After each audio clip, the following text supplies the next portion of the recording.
Bienvenidos pues al estudio bíblico del día de hoy y bienvenida a toda la gente que va a estar o está viendo el estudio desde su casa. Así es que los invitamos a todos a orar. Los que estamos acá, pongámonos en pie y vamos a bendecir al Señor y a darle gracias por su maravillosa palabra. Vamos a orar para que su voluntad sea hecha y para que el Señor nos toque a todos, ¿verdad? Padre, en el nombre de Jesús, una vez más te damos gracias por el privilegio, Señor Dios, de sentarnos a la mesa, comer de tu maravillosa palabra. Te damos gracias, Señor Dios, por la porción de tu palabra que has medido para nosotros hoy, que has servido sobre la mesa para nosotros, Señor. Te damos gracias por tu Espíritu Santo. Gracias por el Espíritu Santo que hace vivir la letra, las teorías, hace que éstas cobren vida y que nosotros tengamos una experiencia con la verdad. Gracias, Señor, por la persona de la palabra viviente que está en nuestros corazones. Gracias, Padre, por la palabra escrita que nos revela a Jesucristo, la palabra viviente, y nos revela el camino por el que debemos andar, Señor. Nos revela tu voluntad, tu plan maestro, Señor. Nos revela lo que somos, lo que quieres que lleguemos a ser. Nos revela la manera como podemos ser transportados de lo que somos a lo que debemos ser. Gracias, gracias porque en tu infinita misericordia nos has abierto tu palabra en este lugar. Señor Dios, has abierto nuestro entendimiento.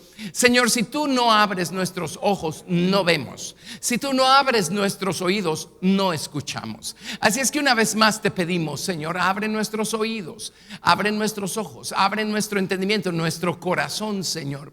Padre, danos tu palabra, danos tu verdad, te lo pedimos. Ayúdanos a crecer en ella, que ésta crezca en nosotros. Señor, que tu palabra permee, Señor, nuestras conversaciones, nuestra conducta, nuestras actitudes, nuestras actividades. Señor, en el nombre de Jesús oramos que la verdad crezca y madure en nosotros, convirtiéndonos en personas sabias, inteligentes, prudentes. Señor, gracias. Gracias por tu amor, por tu bondad, por tu fidelidad. Oramos pues que tu voluntad sea hecha. Señor, que tú seas engrandecido. Señor, y que tu palabra quede grabada en nuestros corazones, en nuestra mente, Señor, y de mucho fruto en nuestra vida. Te amamos, Padre, te damos toda la gloria, Padre, en el nombre de Jesús. Amén. Gracias a Dios. Eso es, el Señor merece toda la gloria. Aleluya. Muy bien, maravilloso. Así es que pues el sermón del monte. Ya finalmente llegamos al sermón del monte. Y si lo analizan, si estuviéramos trabajando únicamente con el Evangelio de Mateo, apenas vamos por el capítulo 5 de Mateo. Es el capítulo 6 de Lucas. Pero qué bueno. Y ahí vamos, esta es la lección número 35 de este tema, ¿sí? Así es que por lo menos nos faltan otras 35 más, o a lo mejor 53 más. Qué bueno. No hay como estudiar al Señor Jesucristo, ¿verdad? Aprender más acerca de Él, de su naturaleza y cómo ésta se puede y debe ir formando en nosotros, ¿verdad? Y precisamente entre lo que Jesús enseñó, acuérdense que Jesús enseñó, Jesús predicó, no es lo mismo una con la otra. Jesús sirvió o hizo muchos milagros. Pero lo que Jesús vino a enseñar Él vino a introducir un mundo que estaba completamente velado antes que Él viniera a la tierra. Incluso estaba velado para los profetas de antaño. Ellos profetizaron, indagaron, dice la Biblia, a qué personas se referían sus profecías, a qué tiempo señalaban sus profecías, pero ellos no tuvieron el cumplimiento. Hoy nosotros gozamos del cumplimiento de todas esas profecías en la persona del Señor Jesucristo. Pero Jesús vino a mostrar un mundo que estaba velado para ellos. Se llama el reino de Dios, el reino de los cielos. Vino a enseñarle a los hombres cómo se vive, cómo se camina, cómo se conduce uno en ese reino, o como ciudadano de ese reino. Por supuesto, lo primero que tiene que ocurrir en nuestra vida es que Jesucristo tiene que llegar a nuestro corazón, limpiarnos con su sangre, rescatarnos del estado en el que nos encontramos, reconciliarnos con el Padre, y entonces estamos listos para empezar a dar estos pasos que nos van a llevar a aprender a caminar, aunque estamos en este mundo, de una manera completamente más alta, más maravillosa, por encima de los rudimentos de este mundo. Entonces, en el Sermón del Monte, el Señor nos enseña precisamente eso, ¿verdad? Cómo el resultado o el efecto de la obra que su palabra y su espíritu hacen en el corazón del creyente. Cuando Jesús nos salva, su intención no es únicamente librarnos de irnos al infierno el día que nos muramos, y eso es más de lo que merecemos, pero eso solo es el inicio.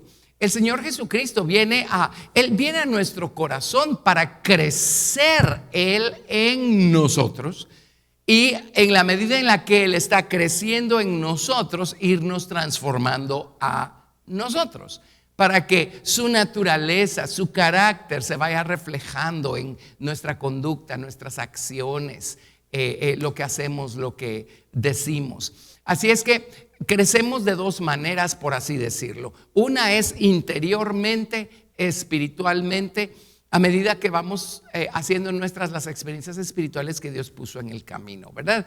Salvación, ese es el fundamento.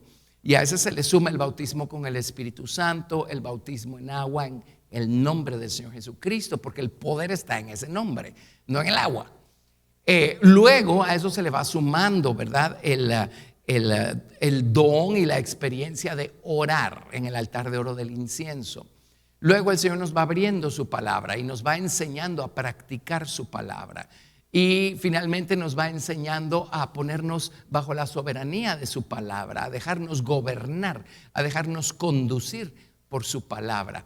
Es así como va creciendo por dentro la estatura de Cristo o la verdad en nosotros. Pero al mismo tiempo, por fuera, el Señor nos cambia, nos transforma, nos convierte. Poco a poco la manera como hablamos va cambiando, la manera como nos conducimos va cambiando. Eso se llama desarrollo moral o carácter moral o estatura moral. Entonces crecemos en estatura espiritual por dentro y al mismo tiempo poco a poco vamos creciendo en desarrollo moral o en estatura moral por fuera. Es imposible que exista tal cosa como una persona que dice que está creciendo por dentro y que no se note por fuera. No existe. Es como quitarle al tabernáculo todas las columnas y las cortinas de lino que estaban alrededor del atrio. De hecho, ese lino es el que representa nuestro carácter moral o nuestras obras, las acciones justas de los santos, que es el lino fino, ¿verdad? Entonces es como querer quitarle las cortinas de lino al tabernáculo. No, o sea, donde está el tabernáculo están las cortinas de lino. Si ahí están las cortinas de lino es porque adentro hay un tabernáculo, un santuario. Entonces así funciona con nosotros. Mientras más se abarata el mensaje de salvación y el mensaje del evangelio, menos y menos cortinas de lino vamos viendo. Porque con el afán de hacer más fácil todo, pero muchas veces se topa uno con personas que efectivamente van a la iglesia. Bueno, uno adivina que van a la iglesia o uno sabe que van a la iglesia porque ellos se lo cuentan a uno, pero no porque se note. El verdadero cristianismo es algo que se va a dejar notar por fuera. Miren, ¿cómo supieron los primeros perseguidores? ¿Cómo supieron quién era cristiano y quién no para saber a quién perseguir y a quién no? Y les apuesto que no solo era porque se metían en sus reuniones a la hora de la reunión y por eso adivinaban que eran cristianos. Seguro era por su manera de conducirse, su manera limpia y recta de hacer negocios, su manera de hablar, su manera de soportar, ¿verdad? Seguramente era por eso. Entonces en el Sermón del Monte el Señor nos enseña qué clase de conducta se va formando en nosotros, qué clase de fruto va dando el que su verdad esté creciendo dentro de nosotros. En el Sermón del Monte aprendemos un montón de cosas maravillosas. Aprendemos cómo es que la verdad está detrás de la ley, cómo es que los principios de verdad están detrás, y eso es lo que vale. Ya vamos a irnos a todo eso. Aprendemos cómo un ciudadano del reino de los cielos responde, ¿verdad? se conduce. Aprendemos pues cómo es que el Señor, cuando nos va transformando, de veras nos va haciendo vivir una vida totalmente diferente a lo que se acostumbra en este mundo, ¿verdad? Y en esta vida y este sistema que está bajo Satanás. El Sermón del Monte abarca Mateo capítulo 5, 6 y 7 y en el Evangelio de Lucas el capítulo 7. Entonces vamos a recordar, vamos a hacer un panorama general para recordar la estructura del Sermón del Monte. No sé si ustedes han escuchado los estudios. Esto lo hicimos cuando habremos hecho el Sermón del Monte. A lo mejor hace 20 años. A veces por molestar le digo a la gente, a lo mejor algunos de aquí se acuerdan que hace 35 años enseñamos tal y tal cosa. Es refrescante y es maravilloso regresar a esos temas y volverlos a traer, ¿verdad? Acá. Pero recordemos la estructura del Sermón del Monte. Y ya sabiéndolo, hacer eso un poquito a un lado, porque no es esa la secuencia con la que lo vamos a estudiar en esta ocasión. Pero no quiero que olviden cuál es la estructura del Sermón del Monte. En Mateo capítulo 5, verso 1. Mateo 5, verso 1. Leemos: viendo la multitud, subió al monte y sentándose vinieron a él sus discípulos. Y abriendo su boca les enseñaba, diciendo. Y entonces aquí se mencionan 9 bienaventuranzas. Se vuelven a repetir en el libro de Lucas con una que otra variantes que son muy importantes y las vamos a examinar también. Pero empieza con las bienaventuranzas. Bienaventurado significa feliz, ¿verdad? Bendito, feliz. Estas bienaventuranzas, si lo analizan, son el resultado de caminar como él va a empezar a describir en los siguientes versículos acá del Sermón del Monte. La bienaventuranza entonces es como el fin, el final del camino o la cúspide del edificio. Entonces Jesús empezó por arriba, empezó con él mismo, de la mismísima manera como Dios le reveló a Moisés el tabernáculo en la antigüedad. Cuando Dios le dio el tabernáculo a Moisés, se recordarán que el primer mueble que menciona Dios es el arca y el propiciatorio. Dios empezó por arriba y luego le dijo, tienes que hacer una mesa para los panes de la proposición, tienes que hacer un candelero, tienes que hacer un altar de oro para el incienso. Se vino de arriba para abajo. Luego dio la fuente de bronce, el altar de bronce, y de último dio la fuente de bronce. Se vino de arriba para abajo. Bueno, el Sermón del Monte obedece exactamente a la misma estructura. El Señor empezó con el final y terminó por el principio. Porque el principio, que es lo que vemos en Mateo capítulo 7, versículo 24, aunque hay más, ahorita lo vemos. En Mateo 7, 24, lo último que mencionó Jesús es el cimiento o el fundamento. Cualquiera pues que me oye estas palabras y las hace, le compararé a un hombre prudente que edificó su casa sobre la roca. Descendió lluvia y vinieron ríos y soplaron vientos y golpearon contra aquella casa. Y no cayó porque estaba fundada sobre la roca. Pero cualquiera que me oye estas palabras y no las hace, le compararé a un hombre insensato que edificó su casa sobre la arena. Y descendió lluvia, vinieron ríos, soplaron vientos, dieron con ímpetu contra aquella casa, y cayó, y fue grande su ruina. Y cuando terminó Jesús estas palabras, la gente se admiraba de su doctrina, porque les enseñaba como quien tiene autoridad y no como los escribas. Los escribas eran loritos, solo repetían algo que alguien más dijo o escribió. El Señor Jesucristo, Él hablaba la verdad y esta salía por cada poro de su ser, ¿verdad? Era su experiencia, Él era la verdad. Entonces ven cómo Jesús empezó por el final y terminó por el principio, que es el fundamento. En el Evangelio de Lucas se nos añade más información. Y esto no tenemos que detenernos demasiado porque son principios que tocamos todo el tiempo, son importantísimos. En Lucas capítulo 6, verso 46. Lucas 6, 46. Leemos: ¿por qué me llamáis Señor, Señor, y no hacéis lo que yo digo? Todo aquel que viene a mí y oye mis palabras y las hace, os indicaré a quién es semejante. Semejante es al hombre que al edificar una casa cavó y ahondó y puso el fundamento sobre la roca. Y cuando vino una inundación, el río dio con ímpetu contra aquella casa, pero no la pudo mover porque estaba fundada sobre la roca. Mas el que oyó y no hizo, semejante es al hombre que edificó su casa sobre la tierra, sin fundamento, contra la cual el río dio con ímpetu y luego cayó. Y fue grande la ruina de aquella casa. Entonces, hagamos un diagramita, tal vez. ¿Cómo lo podemos hacer? Podríamos hacer una escalera, podríamos hacer un edificio, no sé cómo lo quiera hacer usted. Si es una escalera, necesita ponerle 36 peldaños. Si es un edificio, necesita ponerle 36 pisos. Ahí están. El Sermón del Monte, de acuerdo con el libro de Mateo, tiene 36 niveles o escalones. El fundamento, entonces, es lo que encontramos acá al final de Mateo capítulo 7 y de Lucas capítulo 6. Y la corona o la culminación del Sermón del Monte son las bienaventuranzas.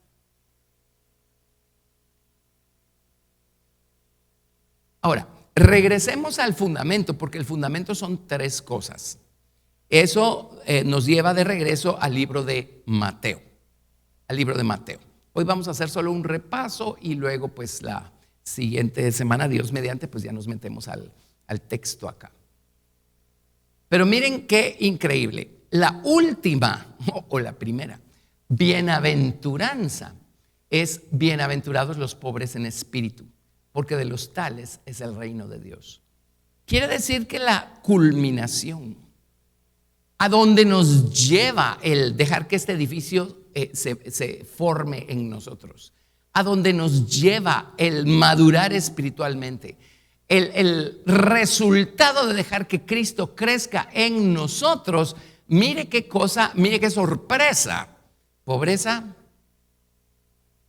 espiritual. Entonces tenemos que entender qué es pobreza espiritual. Cuando llegamos a ese nivel, nos habremos convertido en las personas más ricas que hay sobre la faz de la tierra. Pobreza espiritual. Ay, perdón, la letra ahí. En Mateo dice: bienaventurados los pobres en espíritu, porque de los tales es el reino de Dios. En Lucas dice: bienaventurados vosotros los pobres, porque vuestro es el reino de Dios. El reino de Dios, al final de cuentas, es la nueva Jerusalén o la nueva ciudad. Así es que quienes habrán crecido hasta llegar a tener una relación matrimonial con Jesús, quienes han crecido para convertirse en la esposa de Cristo, han llegado a experimentar, a ser esto que se llama pobres en espíritu. Entonces es muy importante entender qué es esto. Si el final del camino es llegar a ser pobres en espíritu, quiere decir que el camino lo comenzamos siendo demasiado ricos y algo tiene que irse para que lleguemos a algún lado. ¿Sí? ¿Saben a qué se refiere esta riqueza? Esa confianza en nosotros mismos, esa confianza en nuestras habilidades, capacidades, ¿verdad? La semana pasada hablábamos de los pobres, los cojos, los ciegos y los mancos. A la iglesia de la Odisea el Señor le dice: tú dices que eres rico, te has enriquecido y no tienes falta de ningún bien. Pero yo te digo, dice, pero no sabes que eres pobre, miserable, ciego, me falta uno, y desnudo. Desventurado, ese es el primero, ¿verdad? Desventurado, miserable, pobre, ciego y desnudo. Gracias, al fin lo hicimos bien. Dice, quiere decir que hay dos lados a esta pobreza. La iglesia de la Odisea se creía rica y le dice: solo que tienes un problema, vives engañado, no sabes cuán pobre eres. Realmente estos dos lados a lo que se refiere la pobreza realmente es una sola cosa. No sabemos cuán pobres somos hasta que Cristo crece en nosotros. Entonces descubrimos cuán pobres somos. ¿Acaso nos pudimos salvar a nosotros mismos? ¿Acaso hubo algún poder en nosotros para transformar nuestra vida, nuestro corazón? ¿Acaso podemos redimir a alguien más? ¿O algo? ¿Alguna situación? ¿Podemos cambiar a los demás? ¿Podemos cambiarnos a nosotros mismos? Somos totalmente pobres. Entonces, realmente lo somos, pero no lo sabemos hasta que Cristo crece en nosotros, ¿sí? El ego, el orgullo humano mide 100 y Jesús cuando llega a nuestro corazón, pues por supuesto que no es 0, ¿verdad? Pero es 1. Entonces, el principio lo dijo Juan el Bautista, es necesario que Él crezca y que yo mengüe. Entonces, cuando Cristo ha crecido lo suficiente, es puro sentido de proporción. Voy a llegar a entender cuánto dependo de Él, cuánto lo necesito, hasta dónde llega su obra en mi vida y que en mí no ha habido nunca, pero ni el poder no sé cómo se mide en quién sabe qué clase de unidades, no ha habido nada de eso en mi vida para poder lograr lo que solo Jesucristo pudo lograr en mi vida. Entonces, crecemos para llegar a descubrir cuán pobres somos. Por eso dice, bienaventurados los pobres en espíritu, de ellos es el reino de Dios. Imagínense ustedes a alguien entrando a la Nueva Jerusalén diciéndole al Señor, Señor, ya vine. O sea, me imagino que estabas esperándome, Señor, tienes que hacer fiesta porque ya llegué yo. Mira, yo soy fulano de tal, hice 2 de estas, 3 de aquellas, 4 de las otras, yo merezco. De ninguna manera, ¿verdad? Al contrario, la esposa del Cordero va a llegar a la nueva ciudad probablemente llorando de gratitud, ¿verdad? ¿Sí? Entonces, pobreza espiritual.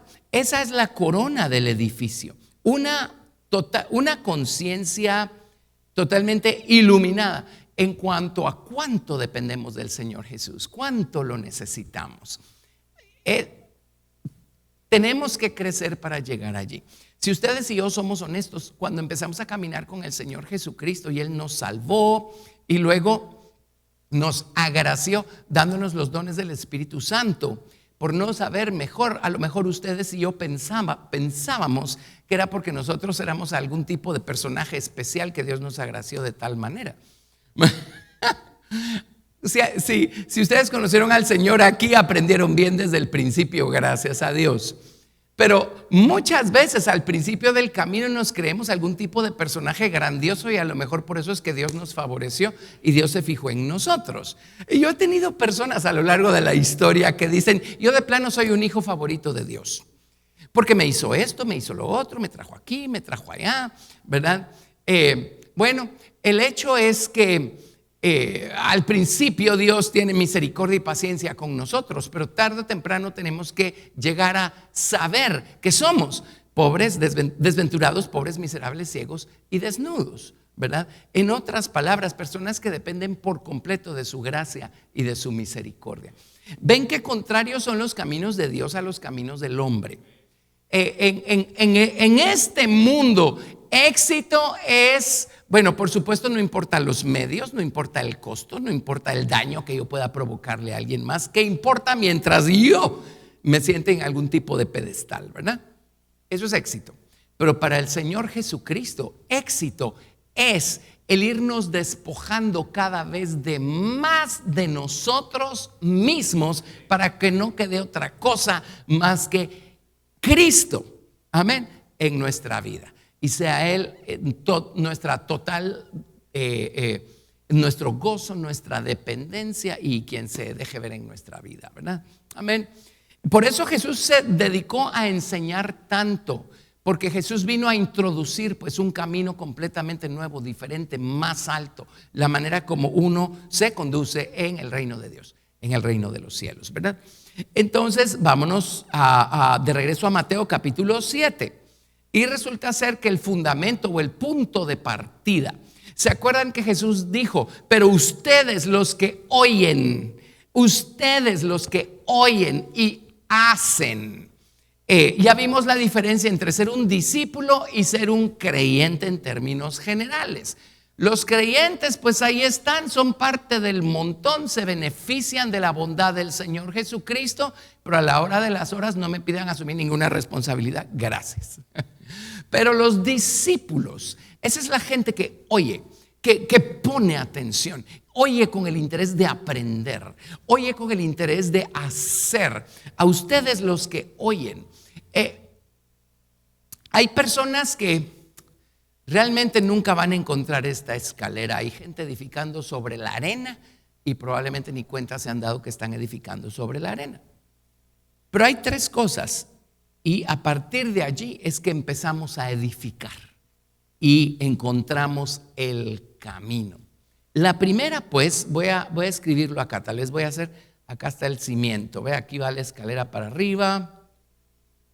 Hay tres cosas fundamentales. La primera es sobre qué clase de terreno voy a elegir edificar.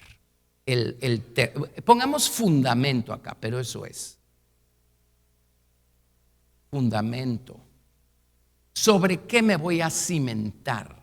¿Sobre qué me voy a parar? ¿Sobre la arena o sobre la roca? Acuérdense que la roca está escondida debajo de la arena. Por eso en Lucas dice que este hombre cavó y ahondó hasta que encontró la roca. No es como que aquí se mira arena y allá se ve roca. Entonces uno dijo yo edifico aquí, el otro dijo yo edifico allá. No, el que edificó sobre la roca cavó y ahondó. Hizo un trabajo y se esforzó. Una vez descubrió que la revelación de Cristo, la verdad, no está en la superficie, sino que hay que cavar y ahondar y adentrarse para encontrar esa verdad que estamos buscando. Esta persona dijo, yo no me voy a detener con saber un poquito acerca de Jesús, para mí no es suficiente. Yo necesito encontrar la roca de la verdad y necesito poner mi casa, mis cimientos sobre la roca de la verdad. Solo saber acerca de Dios, que es la historia de mucha gente, o oír un poquito de Biblia, esa es la historia de mucha gente. Pues los que edifican sobre la arena, a lo mejor oyen un poquito de Biblia, saben acerca de Dios, empiezan a portarse más o menos bien y de repente viene un vendaval, viene una inundación, viene una situación, viene un problema, viene una pandemia, vienen cosas, situaciones. Lo que edificaron es probado y con esa clase de poca profundidad no va a quedar nada. Pero los que edifican sobre la roca son personas que cavan. La roca, como puede estar a 1 metro, puede estar a 5 metros de profundidad. Cavan, ahondan, se meten, examinan, oran, estudian, lloran, claman. Señor, yo necesito conocerte mejor, necesito entender esta cosa, necesito la verdad que hay detrás de esta cosa, necesito respuestas, necesito que me conduzcas, que me guíes, que me diriges, necesito que me des luz, que me ilumines. Señor, enséñame a caminar. Ahí estamos cavando y ahondando, cavando y ahondando. Amén. Hasta encontrar la roca. Y cuando encontramos la roca, que es la persona de Cristo, es la revelación de Jesucristo, nos aferramos a eso y entonces por fuera nuestra casa a lo mejor se va a ver igual que la del otro individuo, pero cuando vengan los vendavales y las inundaciones, nuestra casa va a permanecer. Está fundada sobre una relación, es el resultado de un trabajo. Para ser salvos no necesitamos trabajar, pero créanme que para crecer es necesario esforzarse, es necesario trabajar. Hay cosas que se compran. A la iglesia de la Odisea el Señor le dijo, te aconsejo que de mí compres oro refinado en fuego y vestiduras blancas para vestirte, ¿sí? Y unge tus ojos con colirio. Amén. Así es que la primera elección que tenemos que hacer es: ¿nos vamos a quedar aquí sobre la superficie? Esta es la arena. O sea, vamos a hacer las cosas así fáciles, sencillas, rápidas, sin ninguna profundidad. O vamos a empezar a profundizar en nuestra relación con Dios hasta encontrarlo a Él. Ahí está, esa es la roca debajo de la arena. Hasta encontrarlo a Él. Es como cuando uno aprende a orar, ¿verdad? Yo les he contado mi historia. pero me propuse esta semana orar 5 minutos todos los días. La semana siguiente, 10 minutos. La semana entrante, 15 minutos. La siguiente, 20 minutos. Y así sucesivamente.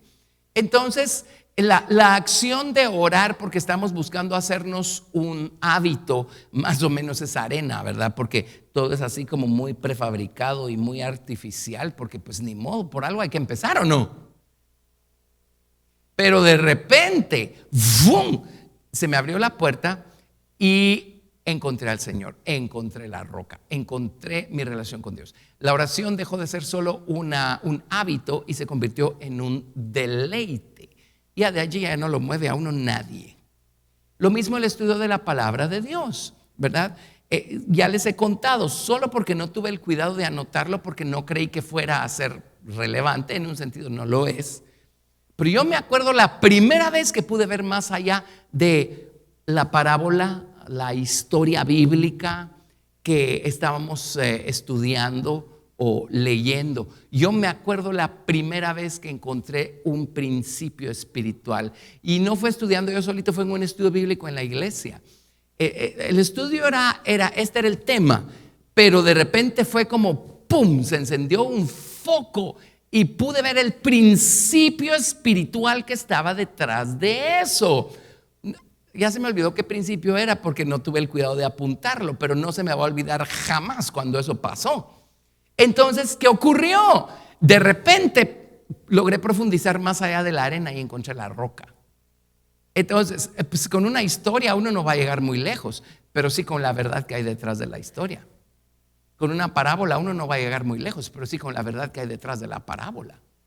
Entonces, para poder empezar a escalar o a edificar este edificio de 36 niveles, la primera elección que tenemos que hacer es, vamos a seguir, perdón que lo diga, vamos a seguir siendo haraganes, perezosos, indiferentes, dejados y quedarnos con la superficie y empezar a edificar en la superficie, o vamos a ser esforzados. Y vamos a empezar a buscar más allá de lo superficial. Vamos a buscar ver lo que no se ve. Vamos a buscar saber lo que de otra manera no lograríamos saber. Y empezamos a profundizar, empezamos a cavar y empezamos a ahondar. ¿Sobre qué clase de terreno vamos a edificar? ¿Una relación relativa, superficial con Dios o una relación profunda y sólida con Dios? Esa es la primera elección. Amén. Y esta elección nadie la puede hacer por uno, a uno le toca hacerla y uno ni siquiera se lo propone. Si uno de veras quiere caminar con Dios, uno va a elegir cavar y ahondar hasta poner su casa sobre la roca. Amén. Entonces, la primera elección es sobre qué terreno vamos a edificar, cuán profunda va a ser nuestra dedicación al Señor, con cuánta profundidad vamos a estudiar nuestra Biblia, con cuánta profundidad vamos a edificar nuestra vida de oración, con cuánta profundidad nos vamos a conducir, o con cuánta seriedad vamos a agarrar esto. Cuando yo me convertí, yo recuerdo, yo sabía que había, esto fue por puro don, porque qué sabía uno de qué el día que uno es salvo, ¿verdad? Pero yo salí de esa reunión sabiendo que había puesto mis pies en territorio que era completamente nuevo para mí.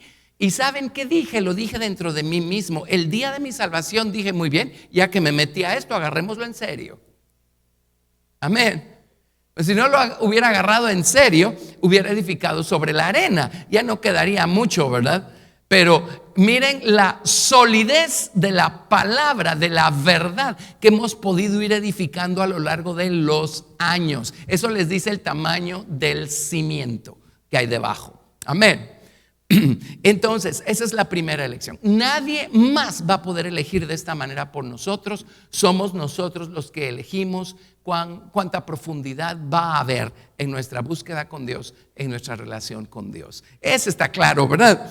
Bueno, el número 1 es el fundamento. Ahora, número 2, todo es parte del fundamento. Todo este es el escalón número 1. Voy a poner 1 en romanos, aquí en letras romanas. Tiene 3 lados este punto número 1 o este escalón número 1 o este nivel número 1. El siguiente lo encontramos en Mateo capítulo 7, del verso 21 al verso 23. Y de este primer escalón va a depender cuán alto vamos a poder edificar. Mientras más alto es el edificio que se va a poner encima, más fuertes tienen que ser los cimientos que hay debajo. Nadie mira los cimientos, pero en los cimientos, el que el edificio esté allí garantiza que tiene buenos cimientos, ¿verdad? Mateo 7 del 21 al 23.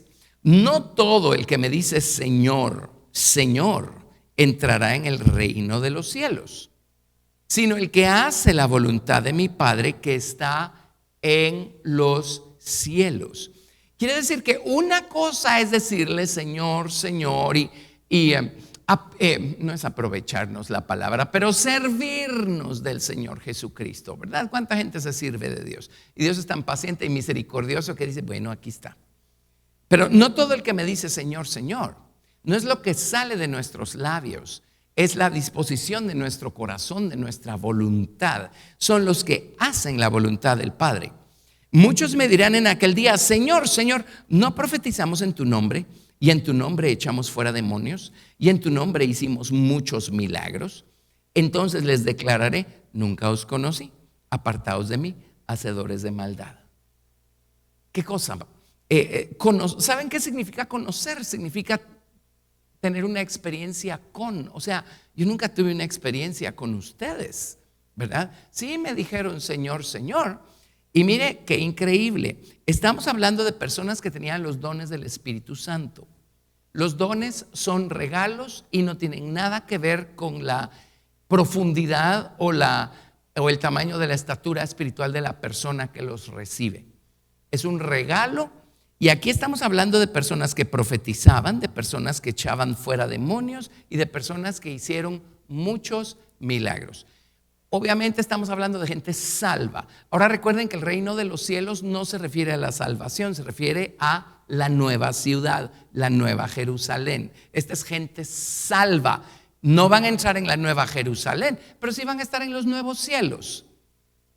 Pero ¿por qué nos vamos a conformar con los nuevos cielos si podemos estar en la nueva Jerusalén? Entonces ven la diferencia. El Señor viene y nos salva, viene y nos bautiza con su Espíritu Santo y nos da los dones del Espíritu y empezamos a fluir en los dones del Espíritu Santo. Pero queremos hacerlo de acuerdo a nuestro propio gusto, de acuerdo a nuestra propia voluntad. El Señor nos da regalos, nos da dones y nosotros los usamos como nosotros queremos. Algo así como la historia del hijo pródigo.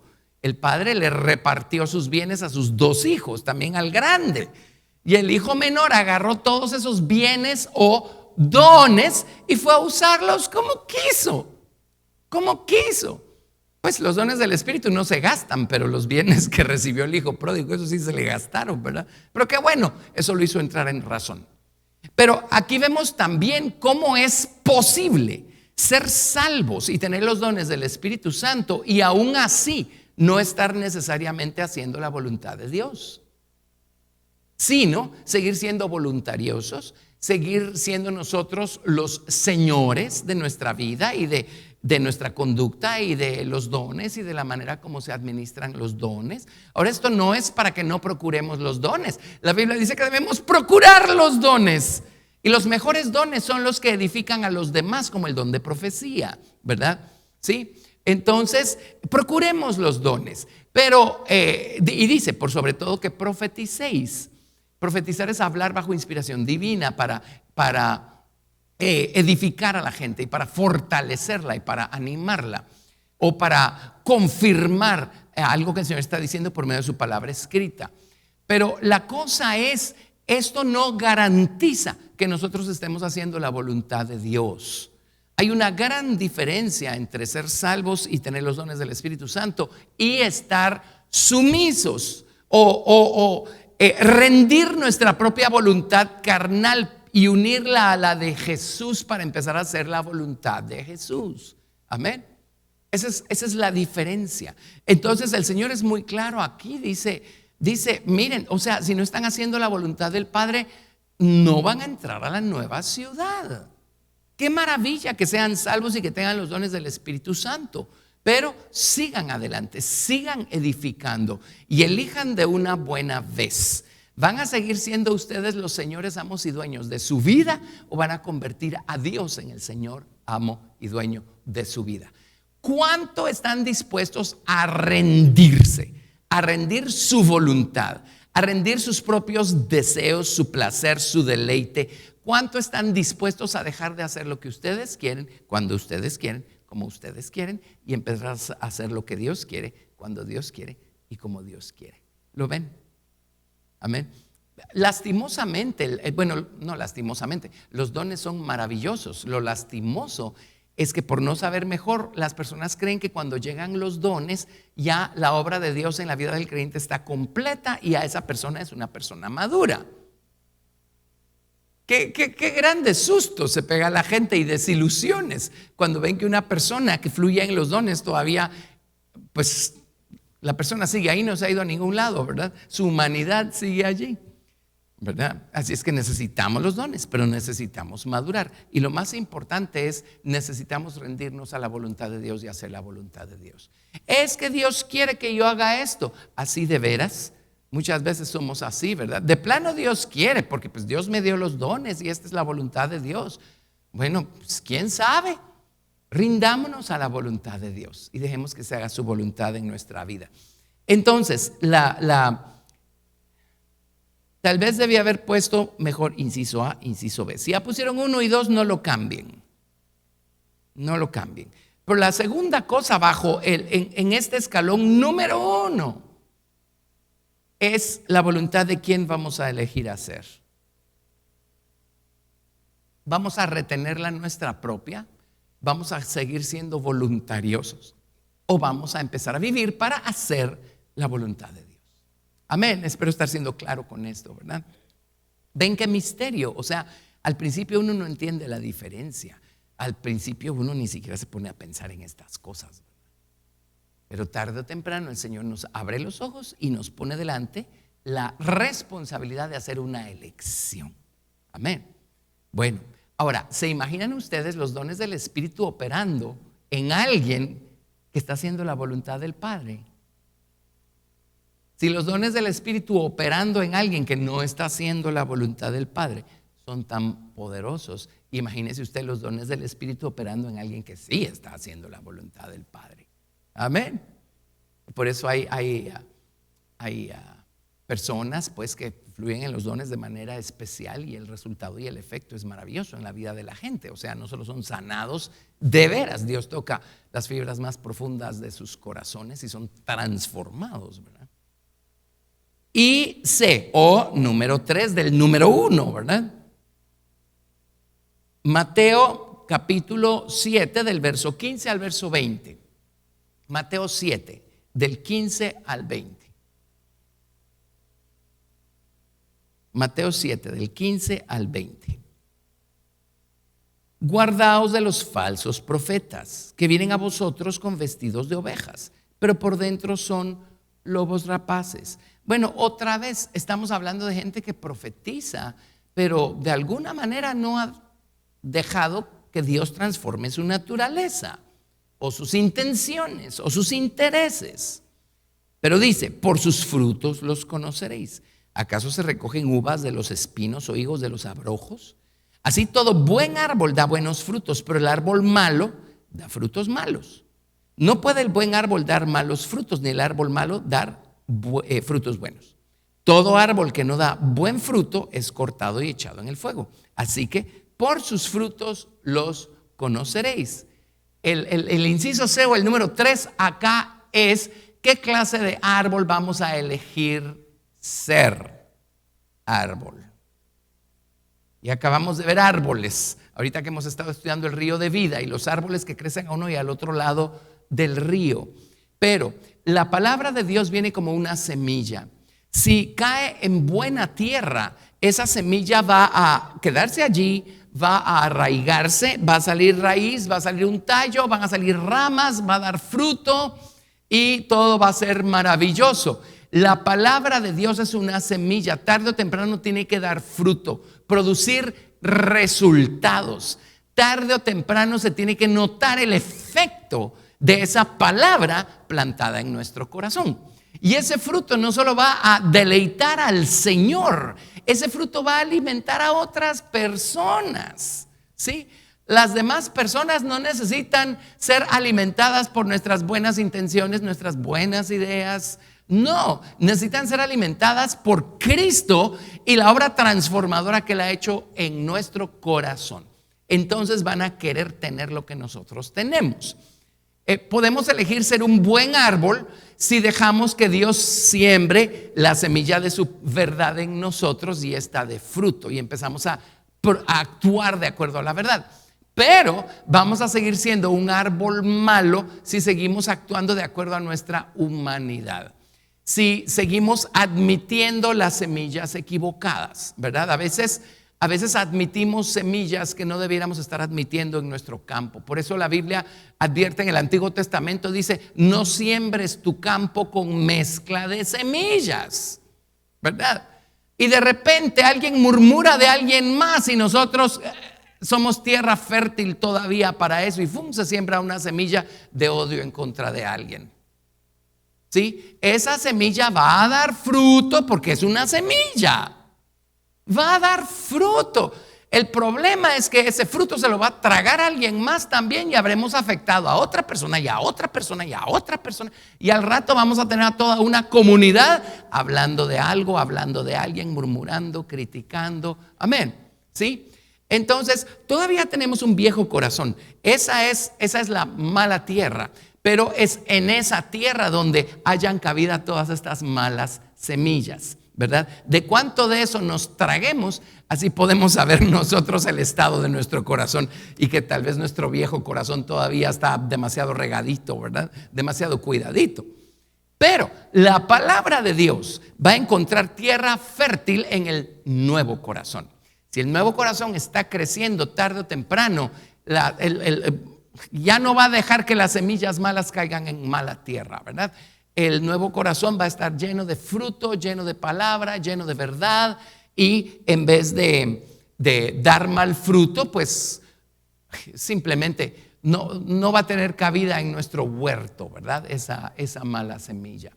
Estaremos andando en amor, estaremos llenos de gozo, estaremos amando a nuestro prójimo. No va a haber lugar para que una mala semilla nos llene de resentimiento en contra de alguien o cosas así. Entonces, esa es la tercera elección. La primera elección que tenemos que hacer es cuán profunda o superficial va a ser nuestra relación con Dios y nuestra manera como vamos a agarrar las cosas de Dios. Es la primera. La segunda es: vamos a retener nuestra propia voluntad y a seguir haciendo lo que queremos, no importa cuán salvos y llenos del Espíritu Santo seamos, o vamos a rendirnos a la voluntad de Dios y vamos a hacer la voluntad de Dios. Esa es la segunda elección que tenemos que hacer. Y la tercera es: vamos a seguir dándole cabida a malas semillas que van a dar malos árboles y mal fruto, o vamos a darle cabida a la palabra de Dios y vamos a dejar que esta dé tal cantidad de fruto que el buen fruto ahogue el posible mal fruto que podamos estar dando. Amén. Amén. Uno dice: ay, pero qué cosa tan básica. Sí, es tan básica que 40 años después uno todavía mira estos síndromes operando en personas en donde ya no debiera estar operando. Y a veces uno lo ve en uno mismo, ¿verdad? De repente nos agarraron en un mal momento y cabal, la mala semilla se plantó en el viejo corazón, y Dios nos libre, pues, ¿verdad? Y nos llenamos de resentimiento en contra de alguien o lo que sea, ¿verdad? Entonces todo esto es bien importante. Son elecciones que tenemos que estar haciendo todo el tiempo.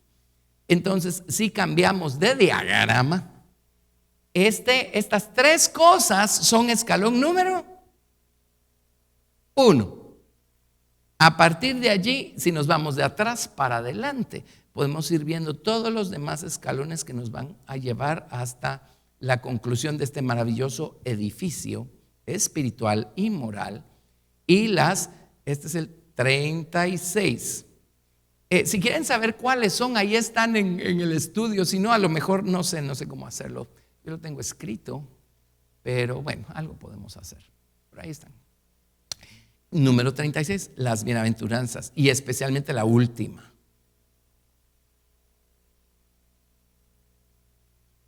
Pobres en espíritu. ¿Se acuerdan ustedes a Saulo de Tarso? El Señor le cambió el nombre por el de Pablo. ¿Se recuerdan qué significa Pablo? Pequeño, pequeño. Y Pablo fue, yo no sé, a mi parecer fue el más grande de los 12 apóstoles, ¿verdad? Obviamente una de las grandes razones por las que fue el más grande de los 12 apóstoles en cuanto pues a capacidad y el terreno que abarcó, ¿verdad? Con todo lo que enseñó e hizo. Una de las grandes razones es que aprendió cuán pequeño era o llegó a ser pobre en espíritu. Una dependencia completa al Señor. A Pedro llegó a ser un apóstol espectacular, pero le tomó un poquito más de trabajo y un poquito más de tiempo despojarse del mismo. Ven ahí el principio. El rey Saúl es el caso, el rey Saúl es este caso, pero en reversa. El rey Saúl empezó siendo pequeño a sus propios ojos. El mismo profeta Samuel se lo dice: tú empezaste siendo pequeño a tus propios ojos. O sea, empezó bien. Saúl, tú vas a ser el primer rey que va a gobernar a la nación de Israel. Oh, yo soy pequeño, mi familia es pequeña, vengo de la tribu más pequeña, que era la tribu de Benjamín. No puedo, soy pobre. Entonces vino el Señor y básicamente le dijo: qué bueno, eso es lo que ando buscando, esa clase de actitud. Ahora, miren el ejemplo de el rey Saúl, porque sí, de veras que es un ejemplo tremendo. Y vino Samuel, lo ungió con aceite y le dio varias señales que tenían que cumplirse ese día para que él tuviera la seguridad de que todo lo que estaba pasando, de veras Dios estaba detrás. Y se acuerdan que entre todas las señales él llegó a un lugar y de esa montaña venían descendiendo unos profetas y venían profetizando con sus instrumentos musicales. Y la Biblia dice que allí descendió el Espíritu Santo sobre Saúl y Saúl fue vuelto o convertido en otro hombre. Y él se despojó de sus ropas y empezó a profetizar junto con los profetas. O sea, él fue bautizado con Espíritu Santo, bueno, en términos del Antiguo Testamento, ¿verdad? El Espíritu Santo se posó sobre Saúl y los dones empezaron a fluir. Él empezó a profetizar. Ahora, fue mudado en otro hombre, allí lo dice. Pero cuán profundo fue el efecto de esta experiencia. Obviamente fue temporal y fue bastante en la superficie. Él no dejó que esto echara raíces muy profundas, porque un par de capítulos después viene Dios dándole instrucciones claras y precisas a través del profeta Samuel. Y Saúl siempre tenía una mejor idea. Siempre sabía mejor cómo hacer las cosas. Tuvo ocurrencias maravillosas. Terminó exasperando a Dios, ¿verdad? ¿Creen que Dios llega al punto de la impaciencia? Con Saúl llegó al punto de la impaciencia. Y dijo: me pesa haber puesto a Saúl por rey. Me voy a ir a conseguir a alguien que sea... creo que ahí lo dijo conforme a mi corazón. Y en el contexto es obvio de que lo que está hablando es: me voy a ir a conseguir a alguien obediente. Yo no quiero grandes ideas, quiero que hagan lo que yo digo. Y todos empezamos con grandiosas ideas, ¿verdad? Y Dios solo se rasca la cabeza y dice: todo lo que quiero es que hagan lo que yo les pido. Amén. Cuando llegamos a entender eso, empezamos a ascender por esta escalera, por este escalón. Ven cómo si nos quedamos en el atrio, todo esto va a ser griego para nosotros. Pero cuando empezamos a profundizar en nuestra relación con Dios y empezamos a agarrar las cosas en serio, empezamos a enfrentar estas cosas, empezamos a enfrentar estas oportunidades para hacer estas elecciones tan trascendentales en nuestra vida, con los pasos que vamos dando. Amén. Entonces, bueno, ya les digo, aquí tenemos todos estos escalones que nos llevan a las bienaventuranzas. Y miren las bienaventuranzas. Las bienaventuranzas pues son el punto, 28, 29, 30, 31, 32, 33, 34, 35 y 36. Las 9 que hay aquí en Mateo. Al final pues son 36 escalones. Eso es lo que hemos visto acá en la Biblia. ¿Cómo vamos a estudiar el Sermón del Monte? Vamos a estudiarlo no de atrás para adelante, porque no vamos a repetir lo que ya tenemos ahí a disposición de todos, ¿verdad? En el sitio web. Lo que vamos a hacer es leerlo de corrido y vamos a ir deleitándonos en los principios que vayamos encontrando, y no vamos a estar 2 años en el Sermón del Monte. Vamos a hacer una vista de pájaro aquí para recordar estos principios. Pero el Señor nos va a enseñar cuán diferente es el camino cristiano a los caminos de este mundo, y cuán diametralmente opuesta es la mentalidad renovada por el Espíritu y por la palabra de un cristiano, que es la mentalidad que mueve y maneja el sistema de este mundo. Nuevamente, este camino no es el camino que encontramos nosotros al inicio. Este camino se encuentra después de haber dado este primer paso que se llama elección. Bueno, ya estoy aquí. Ahora, ¿qué voy a hacer con esto? ¿Agarrarlo en serio o solo irle a contar a todo el mundo que ya me cambié de religión, ya me cambié de iglesia? ¿Lo ven?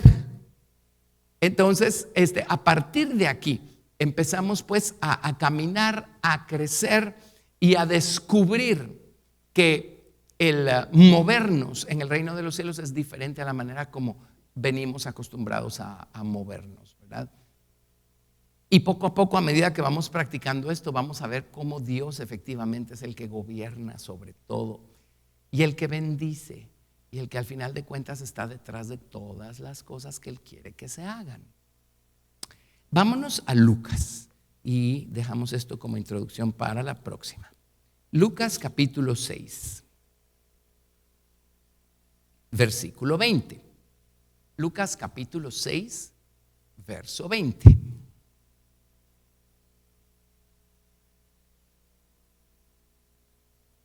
Y alzando los ojos hacia sus discípulos decía: bienaventurados vosotros los pobres, porque vuestro es el reino de Dios.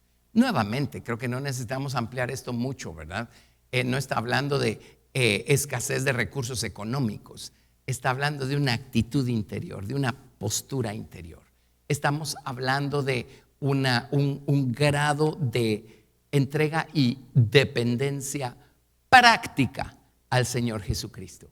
Estamos hablando de un sentido de proporción. No, aquí el grande es Él, yo no.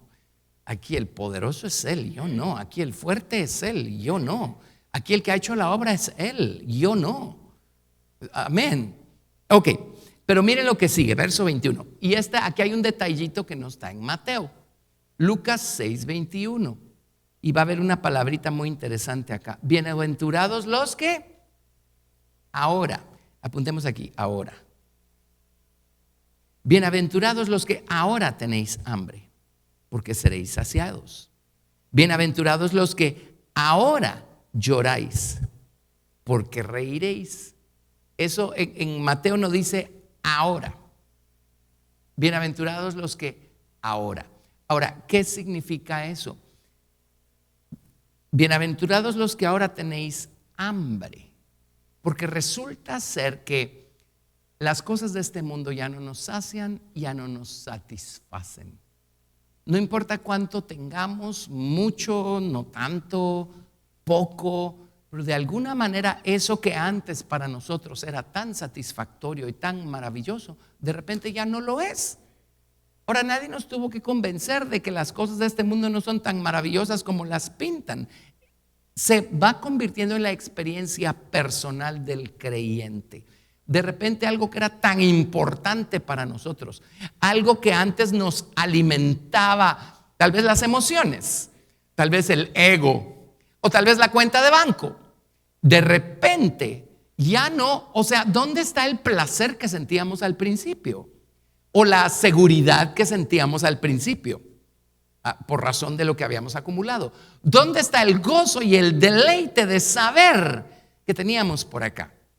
Eso de repente ya no nos sacia, ya no nos nutre, ya no nos alimenta.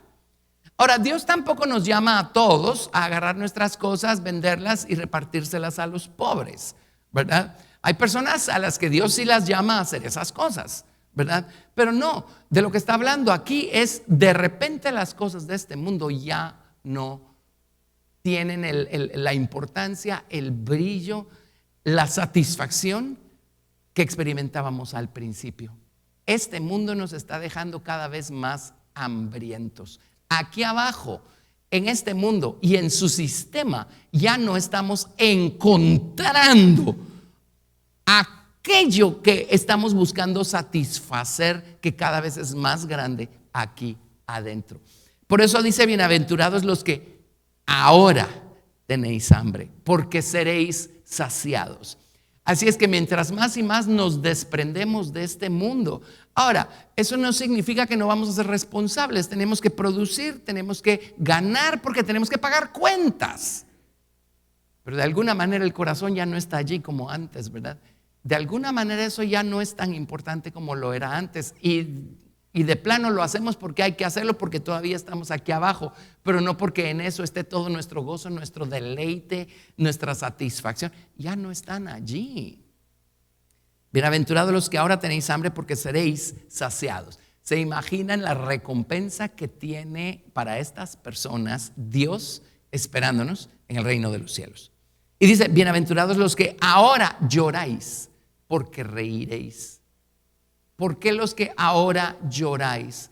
Porque al principio era una alegría todo lo que hacíamos y todo lo que encontrábamos a nuestro alrededor y todas las posibilidades que se nos abrían, ¿verdad? Que ofrece este mundo. Y de repente todo lo que nos producía tanta alegría ya no nos produce tanta alegría. Qué alegre ir aquí, ir allá, hacer esto, hacer lo otro. Y de repente dice uno: igual me da si lo hago, si no lo hago, si lo tengo, si no lo tengo, si está, si no está, si ya no es eso. Por eso esta palabrita, ¿verdad? Ahora. Entonces el Señor, a través del Sermón del Monte, precisamente nos enseña a desprender los pies y la cabeza de este mundo y su sistema, y a empezar a vivir en este otro mundo, aunque todavía estamos acá. Amén. Hermoso, ¿verdad? Emocionante.